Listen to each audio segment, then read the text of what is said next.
folks, Rod here from the Learn to Paint Academy, and this is the new novel from Candice Fox, Australia's leading crime author, Fire with Fire. Now, you may be wondering, what on earth does a crime novel author have to do with learning to paint? Well, let's get into it and I'll tell you all about it.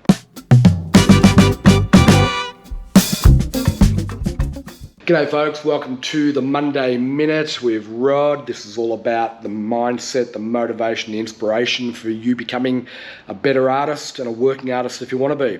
So some of you may know that one of my ways of switching off from being an artist, because otherwise I'm always on, I'm always thinking about art and Learn to Paint Academy and so on, and doing paintings and so on. So one of my little indulgences is I like to read crime novels, thriller novels, mystery novels, right? Just for the pure escapism of it. And one of my favourite authors is Candice Fox. She's an Australian crime thriller author. And a couple of days ago, Sue and I were very lucky to have had a chance to go and meet Candice and spend some time at one of her, what would you call it, author talks put on by the University of the Sunshine Coast, where she used to be a creative writing student back in the day, right? So we went along to that, and I found it really interesting, not so much, well, I guess from the crime author novel perspective, but also how directly it related to what we do as artists, right? As painters who are looking to improve our craft, and many of you I know would love and dream about one day becoming a working artist. So what could we possibly learn from one of the best crime thriller authors in Australia? Plenty of things, right? Plenty of things. So I've got three big takeaways for you. 1, 2, 3, that I took away from her talk. And before we do that, though, I had a geeky fanboy moment. I'll put the photo on the screen there for you. Don't laugh, we're all going to have heroes. But I just love people who are at the top of their game and who are successful at what they're doing in any creative endeavour, right? And she is certainly one of those people, somebody to be admired and respected. It doesn't matter whether you're into crime, thriller, novel type things or not. It really, that's the creative output. But it's the thinking behind how she got to be one of the leading crime thriller writers in Australia. So what are the three things that I took away from it? Let's get into it. So the number one thing, big takeaway that I got, Candice was asked, how does she organise her day? Is she really structured where she has set times each day where she must write, a certain number of words? And, so she's really rigid and programmed with her timing like that, and she writes at the same time every day? Or does she have another method, another way, right? So how does that relate to us as artists? Well, I guess you could ask yourself, if you want to become a working artist or a successful artist, or even just improve your own painting skills, same question. Do you have a structured time each day where you actually, get into the studio and start pushing paint around? So it's a really good question. Her answer I thought was really interesting. So she went on to say that, as she's become more successful, her time and demands on her time have been growing. So now she has meetings with publishers and with with her agent and with TV show producers, and now Hollywood are picking up her books and so on. So she's busy with all these meetings, and she has a 3-year-old toddler, right? And life, there are other things in life that us creatives have to put up with, right? Like doing taxes and crap like that. So she's just like us. She has all these things to do. And so her answer actually surprised me. She said that she basically looks for anywhere that she can squeeze out a 30-minute chunk of time. And so often that'll be, like after she's dropped her kid off to daycare centre or whatever, finds a cafe, has a cuppa, gets in 30 minutes, right? And so she's squeezing in these little time blocks wherever she can around everything else that she has to do in a day.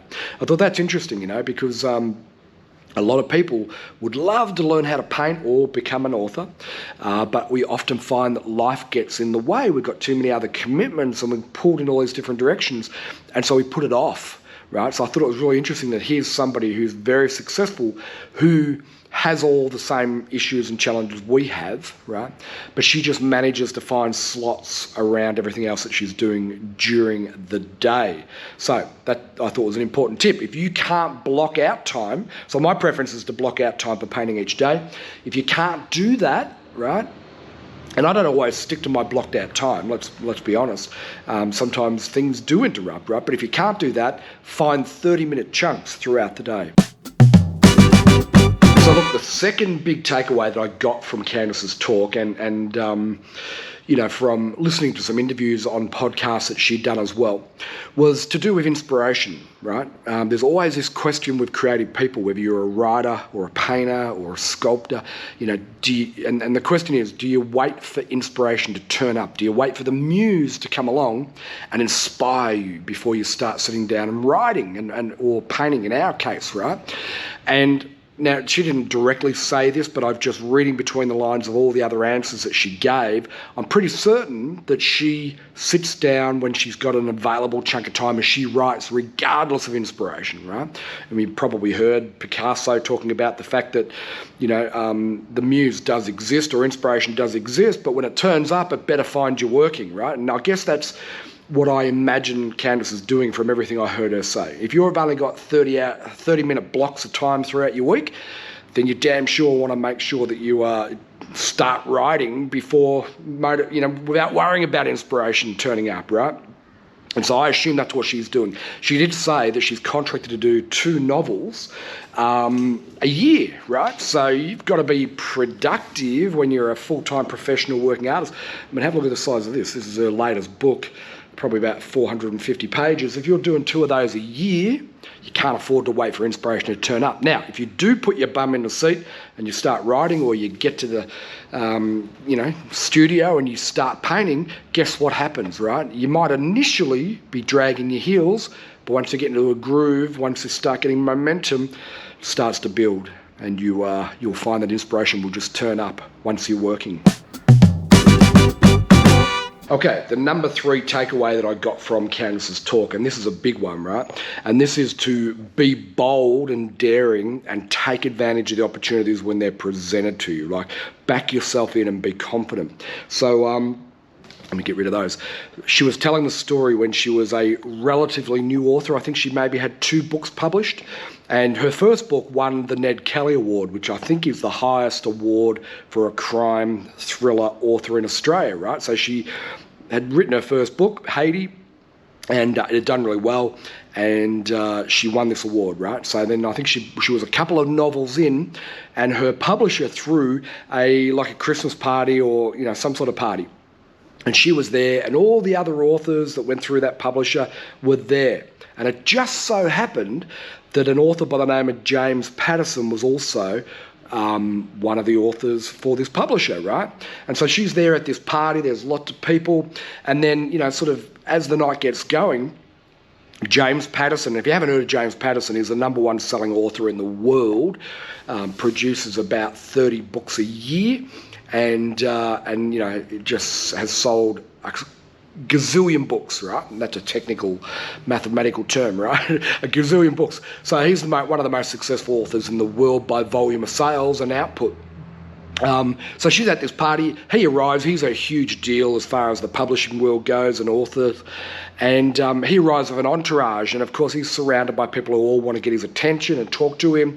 And so here she is, a brand new author, relatively unknown. And she decides she's going to go and connect with James Patterson, right? So she barges her way through the crowd. And that's my word. I don't think she said barges. But, having listened to her, it probably was barge. No offence, Candice. I like your style, right? So she barges, makes her way through the crowd, taps on people's shoulder, moves them aside, and then she's face to face with James Patterson, and she starts having a conversation with him, right? Loved your book, blah, blah, blah. I think it was Along Came a Killer, which they made into a movie with Morgan Freeman. She told James how she read that when she was 12 years of age. They get chatting, there's obviously a bond, and so her publisher, or her agent, one of the two, slips in a copy of her book into his kit of books, sample books, I guess, of all the other authors. And as he flies back to America, he reads her book and loves it, right? So she becomes a co-author on books like 50/50, Hush Hush, and a number of other books, which are all fabulous. And that's how I first heard about Candace, was because I picked up a James Patterson book, 50/50, right? And I read that. It was set in Australia, Australian author co-authoring the book, happened to be Candace Fox. And I loved it. And so I've been a fan of hers ever since, right? But here's the point. She was bold and daring, and she backed herself in, and she took her chances when they arose, right? Now, a lot of artists, painters, we can be a little bit timid and introverted and unsure and so on. But look, when opportunity presents itself, be like Candace, be foxy like Candace, and just go over there and say, hey, and take advantage of the opportunity. I thought that was an awesome takeaway lesson from what Candace did. It put her on the global map as a serious author, somebody to follow, and hey, it worked for her, could work for you as well. So there's 3 tips for you that I learned from Candace. Number 1 tip is, even if you don't have time to be able to block out your calendar for getting in the studio and painting, you can find 30 minutes a day here and there around your schedule. So don't use time as an excuse. Find time, make time, look for slots on your calendar, right? Number 2, mental blank, right? What was number 2? Inspiration, right? Don't wait for inspiration to turn up. Right, you sit down and you start doing your work, your creative work, whatever that is. You start producing, paintings, writing, even if it's terrible, right? It doesn't really matter. Just get started, get into momentum, and inspiration will follow and catch up to you eventually, right? And number 3, be daring. Take advantage of your opportunities when they're presented to you, because opportunities don't come along every day. When they do, you've got to grab hold of them. I mean, look at what happened with Candace. Because she did, she became a globally recognised author, and she's doing great. Hey, if you want to check out Candace's work, if you love crime, thriller, murder mysteries, I like them because I like to try and figure out who done it, right? And I never do, but hey, got to keep trying these things, right? But it's a good way for me to tune out. So if you like that style, check out Candace's. I'll put her website and stuff on the screen here for you. This has been Monday Minute, our motivation, inspiration, philosophy for artists, getting our thinking right so that we can become better artists. Hope you've enjoyed it. Leave a comment underneath. What would you have asked Candace Fox if you'd had a chance, right, to meet her? When I went and got my book signed from her, I couldn't think of a single damn question to ask her, which, well, maybe I'll meet her again sometime. Thanks very much for watching. Happy painting. Cheers.